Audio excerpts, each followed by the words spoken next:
Nimeni on Oopa, vaikka tykkäsin enemmän nimestä Frank. Halusivat tietää, miksi bloggaan. Kaikki tarinani alkavat sanoilla, olin humaltuneena. Niin myös tämä. Sentään ei ollut pimeä ja myrskyinen yö. Aloitetaan. Olin humaltuneena ja minua alkoi kiinnostamaan sosiaalinen media. Ajattelin tehdä aiheesta lopputyön. En tehnyt. Sen sijaan aloin kirjoittamaan blogia. Siihen aikaan olin jo selvä. Ensimmäisen merkinnän ensimmäiseen blogiini tein keskiviikkona 20. lokakuuta 2004. Vain 4 päivää myöhemmin Suomessa vietettiin kunnallisvaaleja.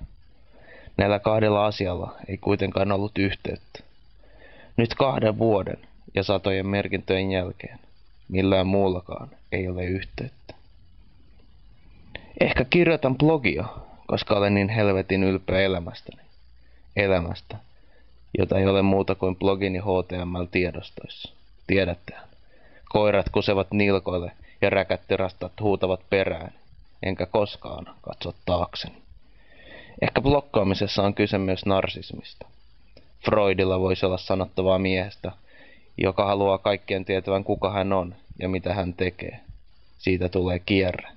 Blokkaan olemisen ja olen blokkaamisen vuoksi. Kuulostaa sairaudelta. Ja sitähän se on.